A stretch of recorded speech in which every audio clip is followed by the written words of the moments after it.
कक्षा 10वीं के इतिहास विषय के पाठ 5 प्रसार माध्यम और इतिहास, इस विषय के बारे में इस वीडियो के द्वारा आज हम कुछ बातें करने वाले हैं। पिछले वीडियो में हमने देखा था कि किस प्रकार से समाचार पत्रों का प्रादुर्भाव हमारे समाज में हुआ और अंग्रेज़ों के शासनकाल से ही न्यूज़पेपर जो हैं, समाचार पत्र जो हैं, वो उनका प्रारंभ भारत में हुआ।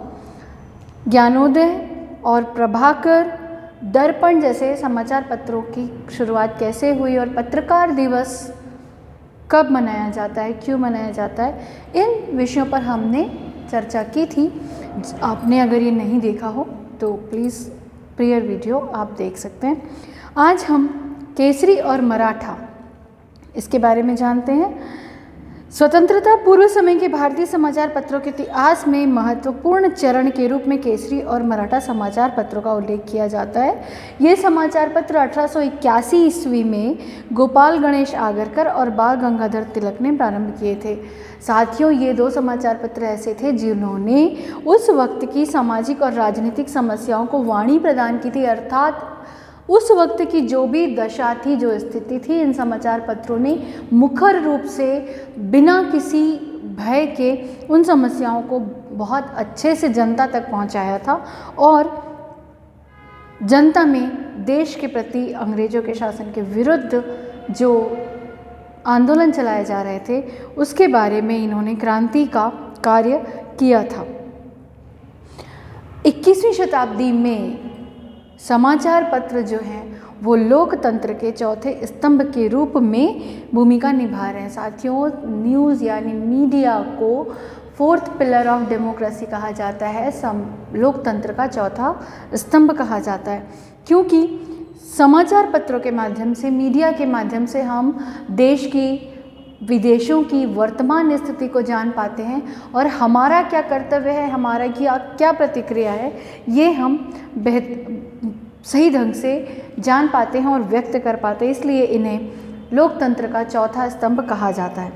पत्र पत्रिकाएं जो हैं वो प्रकाशित होती हैं और उनका साप्ताहिक या मासिक जो अभिव्यक्ति होती है उन्हें पत्रिकाएं भी कहा जाता है।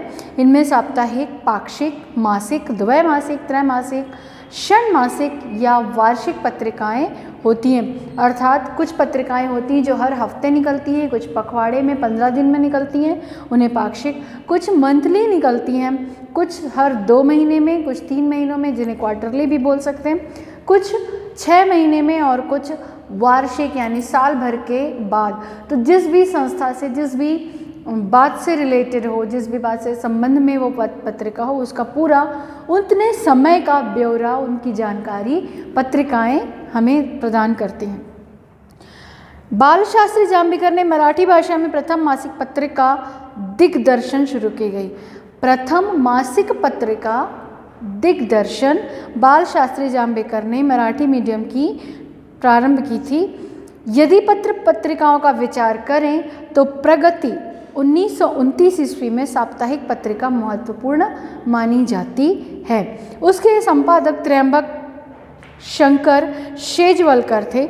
उन्होंने प्रगति में इतिहास शास्त्र, महाराष्ट्र का इतिहास और सामाजिक आंदोलन आदि विषयों पर विपुल लेखन कार्य किया है। साथियों, इन लोगों ने तत्कालीन जानकारी के अलावा ऐतिहासिक जानकारी भी पत्रिकाओं के माध्यम से अगली पीढ़ी तक पहुंचाने का बहुत अच्छा कार्य किया है।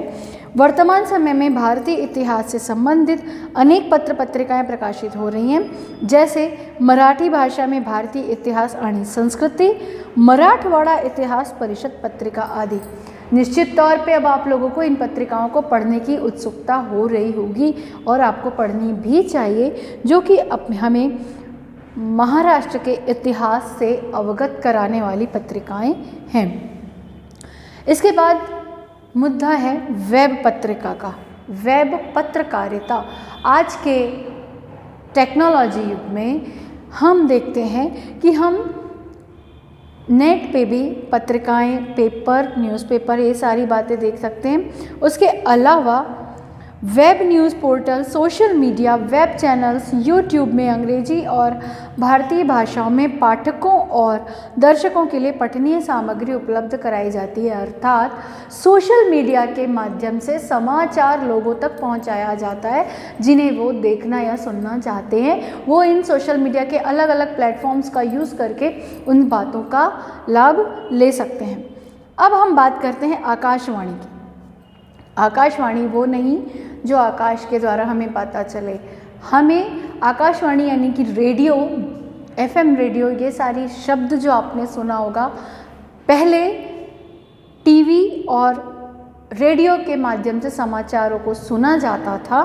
तो स्वतंत्रता समय में इंडियन ब्रॉडकास्टिंग कंपनी IBC जो है, इस नाम से प्रतिदिन कार्यक्रमों का प्रसारण करने वाला एक निजी रेडियो केंद्र प्रारंभ हुआ।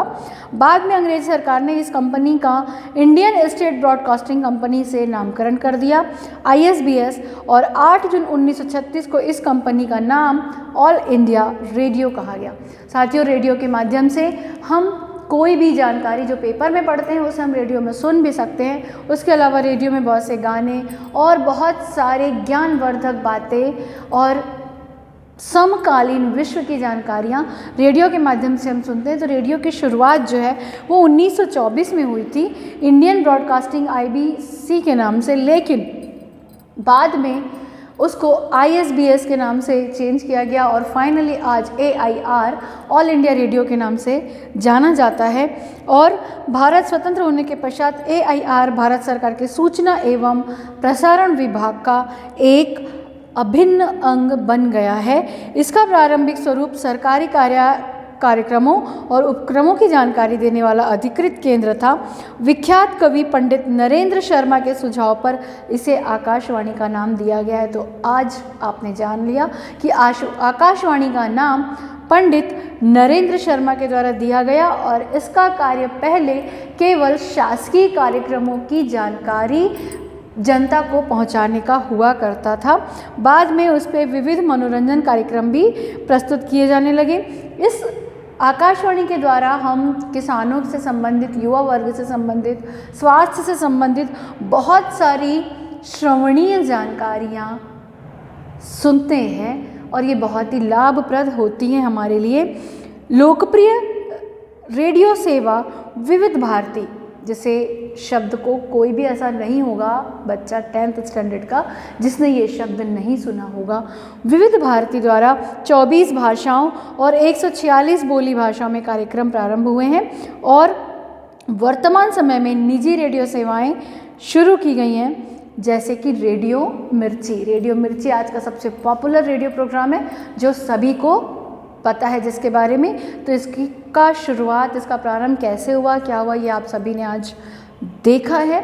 और इसके पश्चात अगले वीडियो में हम जानेंगे कि दूरदर्शन, इसकी शुरुआत कैसे हुई और किस तरीके से भारत में इसका प्रादुर्भाव हुआ। तो आज हमने जाना है वेब पत्रकारिता क्या है, जो कि सोशल मीडिया के द्वारा जानकारी है, आकाशवाणी क्या है, केसरी और मराठा क्या है, साप्ताहिक और कई प्रकार के अलग अलग पत्रिकाएं क्या होती हैं। तो आज के लिए बस इतना ही। आगे हम दूरदर्शन के बारे में जानकारी लेकर फिर से चर्चा करेंगे अगले वीडियो में।